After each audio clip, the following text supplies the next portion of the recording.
Okay, imagine this. School days. Right. But instead of like fire drills, you're thinking about nuclear bombs, practicing hiding under desks, Hmm. and hearing air raid sirens, not like in a movie, but as something that could actually happen. And families, living super close but split by walls, by ideas. Yeah, That was childhood for loads of kids during the Cold War. So you might think, okay, that was then. Why does that history, matter to us now? that's the key question, isn't it? In this Yeah. deep dive, it's not really about just looking back at old news clips. Right. It's more about uh, understanding this really tense time that kind of set the stage for a lot of things we're dealing with today. We've got some really interesting stuff here. Yeah. Let's just get a feel for what growing up then was really like. Okay. And the goal is to pull out some key ideas, not just history facts, but like how people cope, how they keep going, Mm, and that search for peace even when things feel totally broken. exactly. We tend to think Cold War, big superpowers, politics. Yeah, the geopolitical stuff. But this material really shows how it hit home, like personally, daily life for so many kids. It wasn't just politics, it was everywhere, in everything. And what jumps out right away is how vivid those memories are. The whole Huh. duck and cover thing, Yeah. the sirens. These weren't just abstract concepts. They were like part of the routine. Yeah. And maybe they didn't offer much real protection. Probably not, huh? Likely not. But they definitely uh, drilled in this constant sense of threat, changed how a whole generation saw what was normal. Okay, so let's pin down the time frame a bit.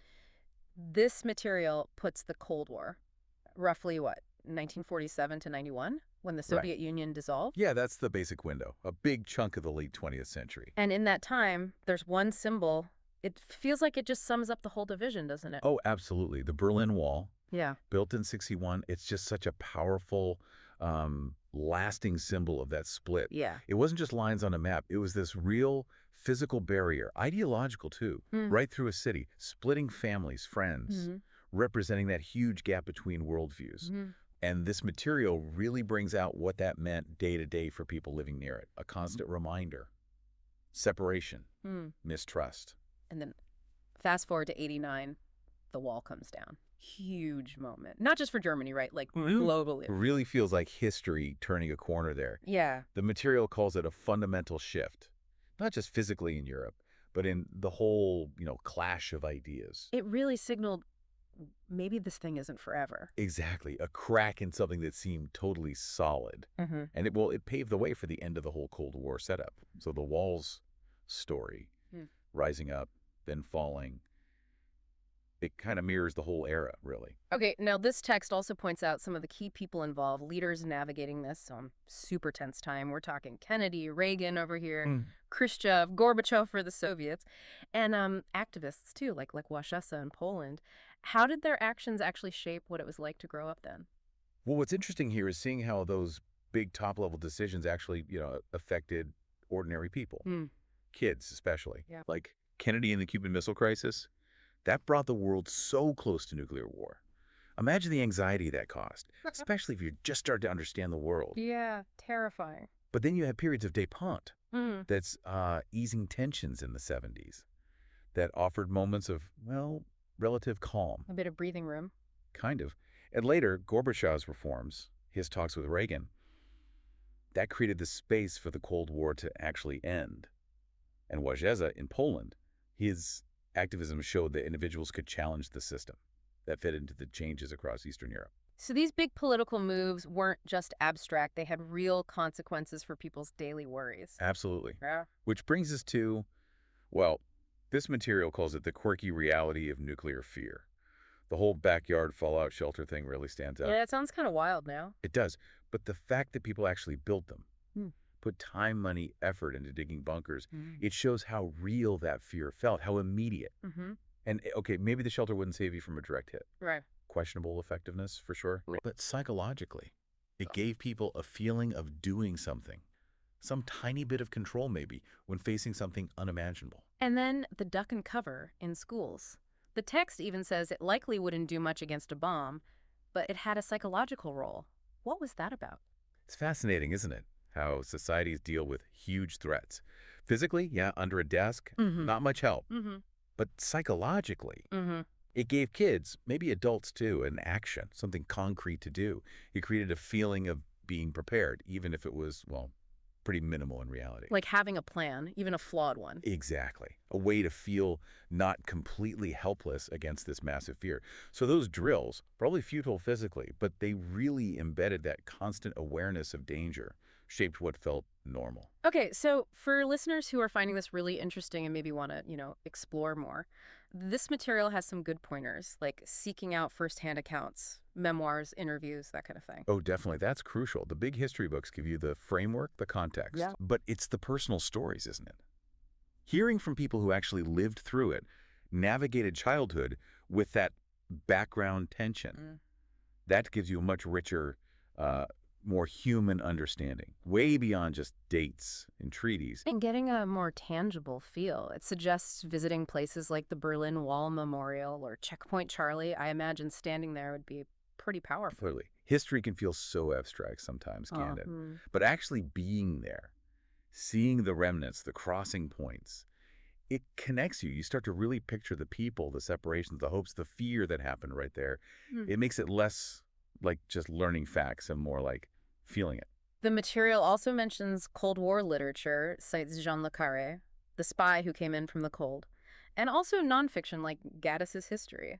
Interesting how both fiction and nonfiction give different angles. Yeah, they really complement each other. Fiction can explore the personal stuff, the moral gray areas, the psychological side, things that straight history might not capture in the same way. And nonfiction gives you the facts, the politics, the big picture strategy.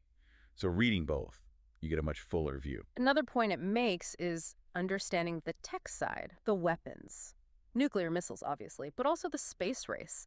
That really drives home what was at stake, doesn't it? It absolutely does. So much tech development back then was driven by that rivalry, dangerous rivalry, understanding the power of the weapons, the symbolism of like getting to the moon first. It just highlights the constant threat and the intense competition that defined the whole period. And lastly, it suggests looking at the big speeches. Kennedy's Ich bin ein Berliner Yeah. and Reagan's tear down this wall. That kind of rhetoric clearly had a huge impact, shaping opinions, maybe even changing events. Oh, for sure, the power of words, right? These weren't just speeches. They were carefully crafted messages that hit hard on both sides of the Iron Curtain. They laid out the ideological fight, but sometimes, like Reagan's challenge, they directly poked at the existing setup, questioned it. Now, there are also some outside-the-box ideas in here, too, which are pretty interesting, like Cold War nostalgia. Seems weird being nostalgic for such a scary time. It is complex, yeah. I don't think it's nostalgia for the fear itself. It might be more. A longing for a time when things felt clearer, even if dangerously so. Like you knew who the other side was. And let's be honest, pop culture plays a role, too.